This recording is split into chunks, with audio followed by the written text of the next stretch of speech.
50. The bitch is 50 years old. This is why you have to moisturize. This is why you have to drink your fucking water. I'm looking at a 50-year-old with thoughts and feelings bubbling up inside me. Just got back from the cinema and my mouth's still watering. Hustlers, let's talk about it.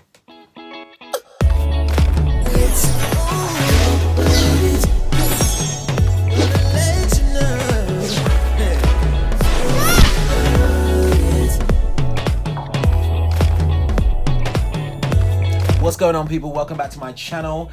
Before we get started, please subscribe. You know what to do. Click the little bell and you'll be notified every time I drop a new video, and that's going to be often. So yeah, Hustlers, where to begin? It was ram-packed with juicy tidbits. It made me seriously consider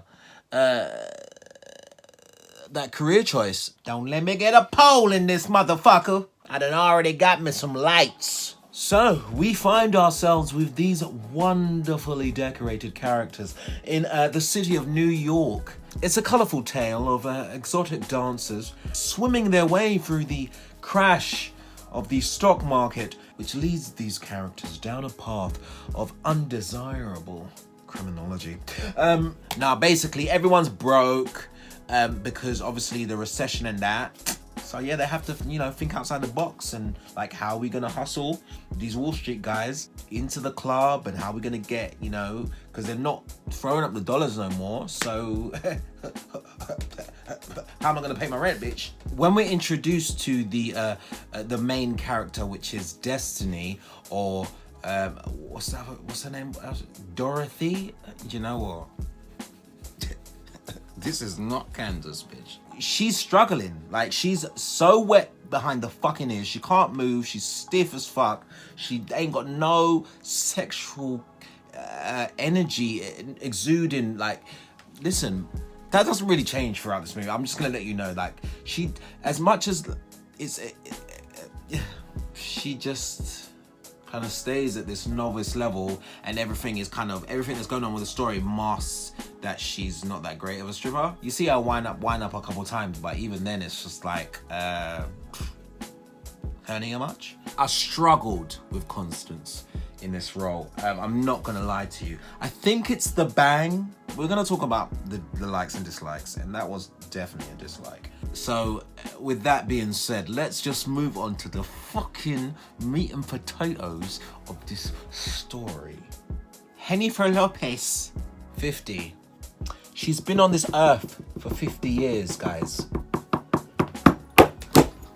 This is just, I don't know whether it's because of how they positioned her in this film, but this is her best move. This is her best acting performance. I was just about to dispute myself, and I was like, no, this cannot.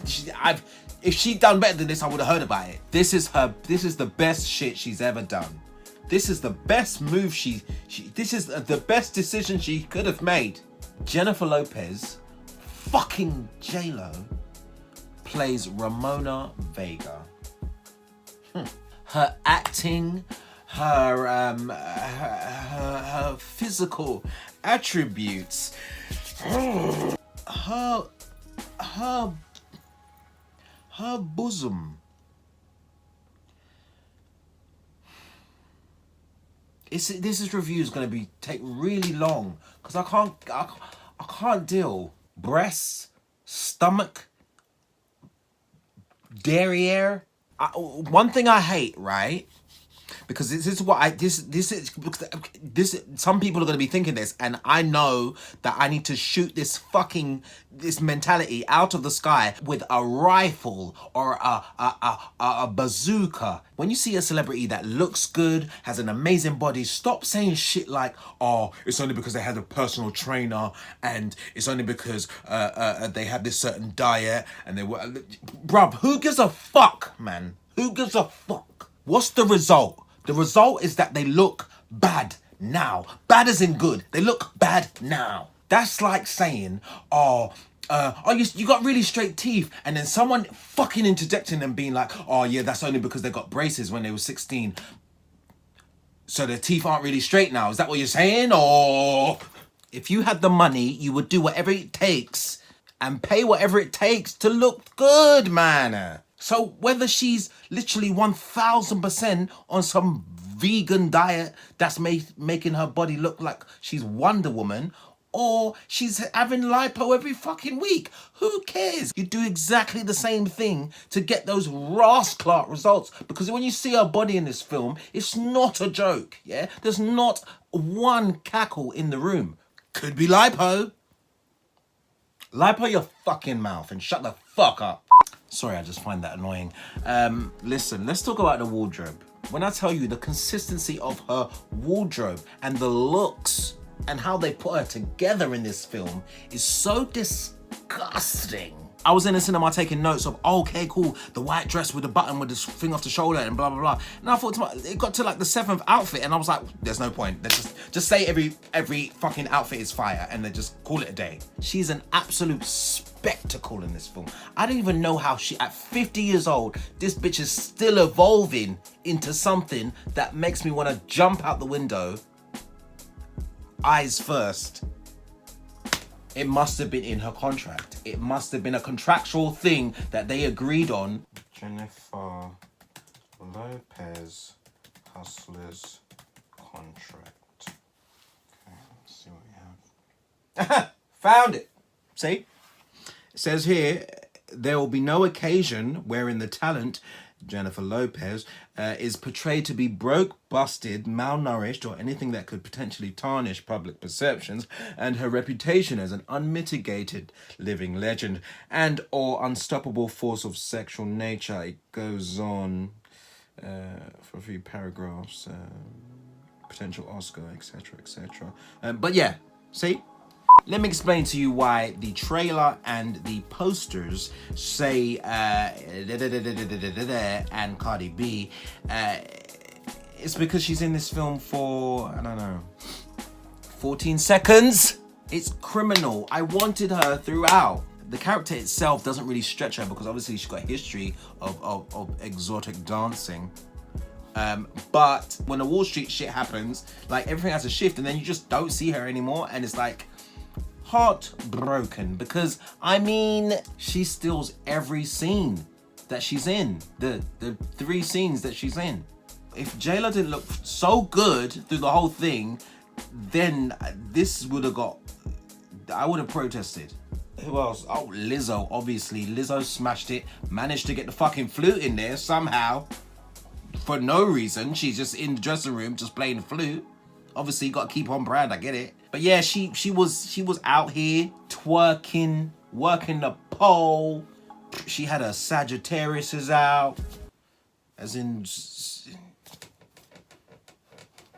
was not enough Lizzo either. Stop, why'd you put these bitches on a poster? Just one little idiot cameo. False advertising. It was more than just one cameo, obviously. Like they do have like multiple scenes, but I just wanted more of Cardi, more of Lizzo. They did such an amazing job, and yeah, like I felt deprived of their energy. Someone else makes a cameo in this film, a legit cameo, and I definitely was just completely caught off guard, and I was just like so gassed. I am such a fan of this person. It truly put things into perspective for me. Like, I can't meet this person in real life. I'll cry. I'm gonna cry. I literally was like, I was in the cinema literally like a fucking lapdog. For the 35 seconds this person was on camera, like, oh my days. No, I can't meet this person in real life. I'm just too much of a fan. I don't want to ruin it for you guys, so that's all I'm saying. Because I want it to impact my fellow fans the same way it boxed me in my mouth when this person came on the screen. Moving on. What I loved about this film was just like Set It Off, Wolf of Wall Street, Goodfellas. Like, you want to see, even though like there's criminal shit popping off, you want to see the criminals win, you know, like fuck the system, because it's fucking us over, so let's, you know, do what we can to survive. And you definitely want to see, you know, these anti-heroes succeed in all the wrongdoings that they're doing, and you don't give a fuck. Like, you want, like, yeah, take their money, man. Take the credit card, swipe the shit, get your chinchilla first, and pay for your apartment. That's rightfully so. Keke Palmer was also a pleasure to watch on screen. She's so charismatic, so funny, so sexy. She looks amazing. She plays the stripper named Mercedes. And the bitch that kept throwing up, what's her name? Annabelle, played by Lily Reinhardt. She was very good as well, blonde chick that she was always rolling with. Yeah, the only thing I didn't like about this film was that you don't see the evolution of Constance Wu's character. She spends so much time with Ramona that you'd think that she'd be this amazing stripper by now, towards the end of the film, but you never see, like, you don't see that. You don't see, like, I'm rolling with the best of the best in these streets, in these stripper streets, and it's not rubbing off, bubs. It just doesn't really work for Constance, and it's a shame. But other than that, I fucking love this film.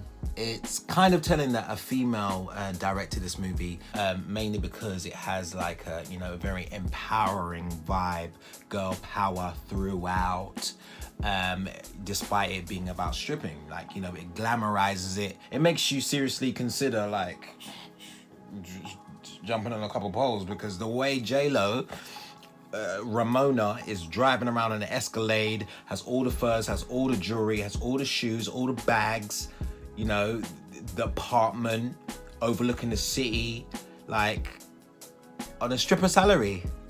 Sign me up. Yeah? Forge my signature. I'm gonna give this film a whopping 4.5 crowns out of 5. It would have got the full 5 easily if Cardi and Lizzo had a bigger part to play throughout this film, and maybe Constance's character grew out her bang at the front.